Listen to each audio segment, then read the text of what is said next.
Hey, you guys, we are live. It's been a little while since I've been in here to talk to you guys, and that's mainly because I've been super busy working on my course that shows people like you, other leather crafters, how to actually build and grow a successful leather goods business.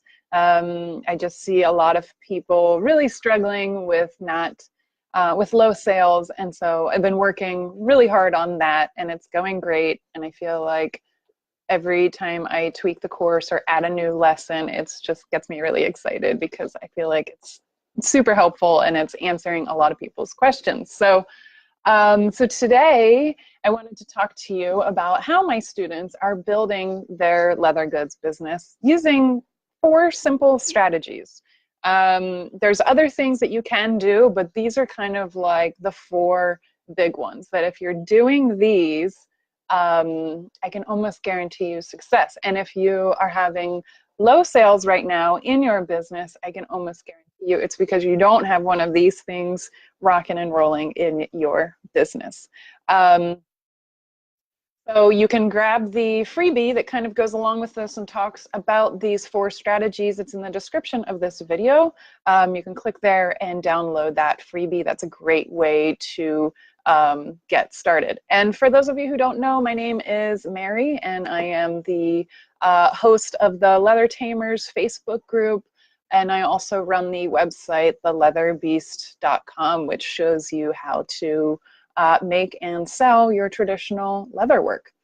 And I really focus on, what I really like to focus on are the big problem areas that I see people struggling with. And as a business owner myself and someone who has built a leather goods business, I know that it usually revolves around finding your right customer and promoting your products. Those are kind of like the 2 big ones. So that's what I like to try and focus in on and help people really get that focus in their own business.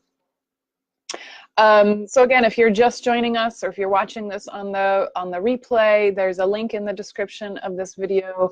It's a 10-page guide, 10-page plus, and it's got some great info. Let's try that again.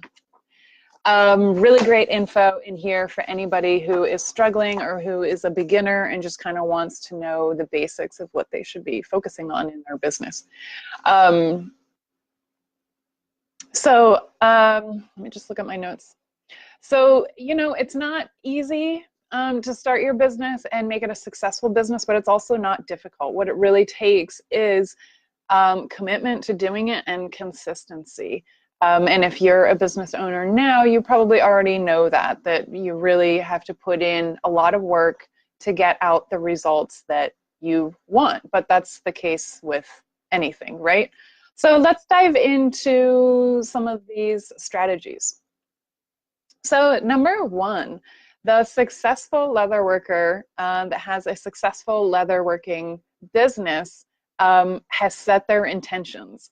And what I mean by intentions are goals. They've set their goals, they've set financial goals, they've set short-term goals, long-term goals. They also know their why they are creating this business. Is there a bigger purpose? And they know their brand, the brand purpose, if that's different than the personal purpose.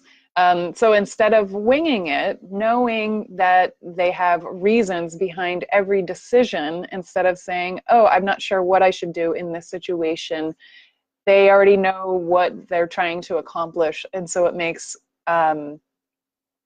their business decisions and deciding some big things surrounding their business a lot easier. So you really kind of have to know where you're trying to go in order to get there, right? And a lot of people really, they skip through, they breeze through this, and they just kind of go right to, let me make something and put it on Etsy and see if it sells.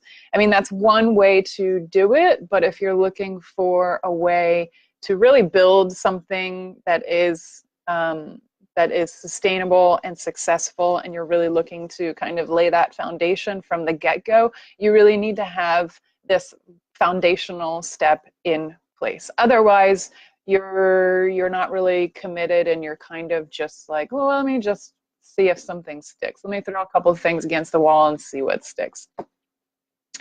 Number two.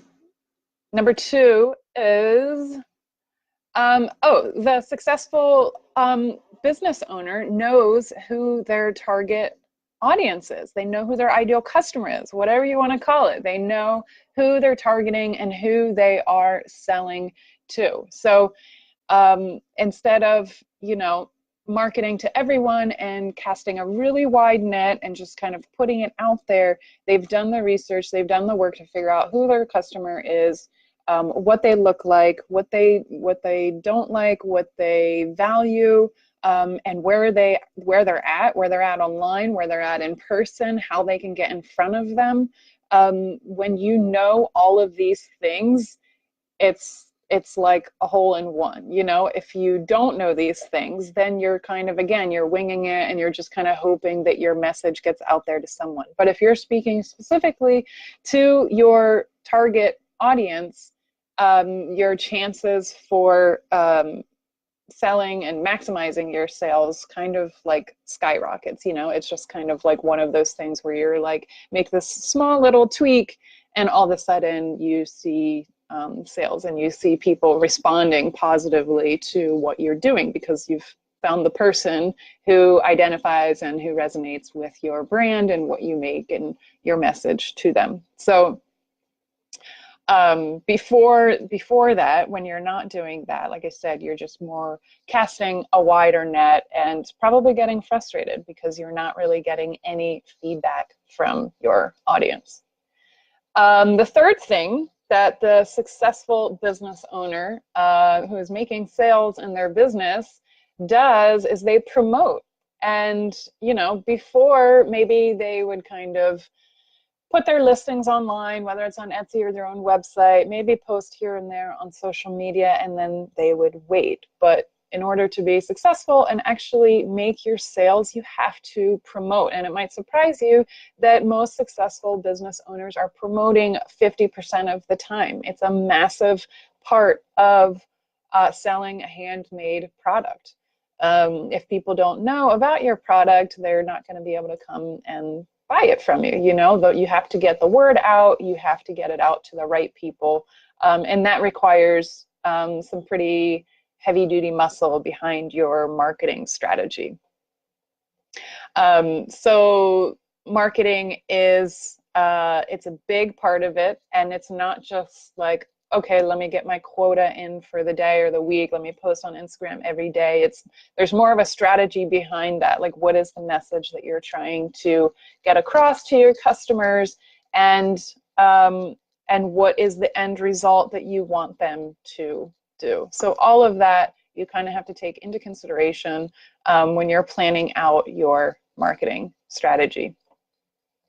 Okay, and number 4, the final thing, not final, there's a lot of other things you have to do, but in my list, the 4th thing is taking action.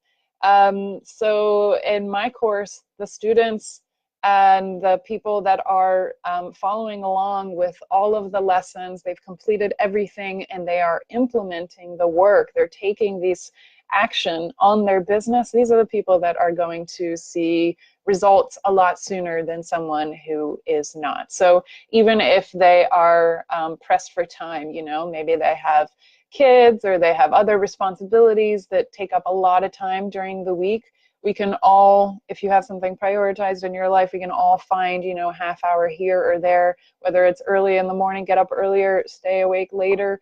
As long as you're taking any sort of step, no matter how small it is a step forward. And that's kind of what I see the most successful students in the course doing. As long as they're making a step every day in their business, they're going to see results a lot faster. So those are my 4 strategies, and you can find those in the download in the 10-page, 11-page guide that I've created. The link is in the description up top. So if you're struggling in your business, if you've been at it for a while and nothing seems to work, if you Yeah, if you've been at it, I talked to one person who said they'd been at it for 3 years and nothing had worked. If you're that person and after 3 years in business and nothing is working and you still have low sales, you need this guide. So go ahead, download it. And if if you're interested in the course, go ahead, and the best way to get started with us is to download the guide, and then you'll get info on the course as well. So I secretly want everyone to start their own business. This is a big reason why I do this, because it's awesome and I love having my own business. There's so much opportunity for growth. You remove that income ceiling that you have at a 9 to 5. It's a ton of work. It's more work than I've ever put in at any other 9 to 5 job that I've had. It's not always easy, but when you stick with it, I just think that the potential for really great outcomes is a great thing, and everybody should at least have a small business going on the side, no matter what it is you do. But anyways, so if you have any questions about anything, any of these strategies, drop them in the chat. If you're watching this on the replay, go ahead and put them in the chat and I'll get back to you. And yeah, if you're struggling in your leather goods business right now, I can almost guarantee you it's because you're not putting one of these strategies into place, and you're really missing out on some simple things that you can do as long as you're consistent. But they're pretty simple that you can do to increase your leather goods sales and grow your business. So a great way that you can get started is just to download the freebie. The link is in the description there, and get started. I hope you guys have a great weekend, and I will talk to you later. Bye.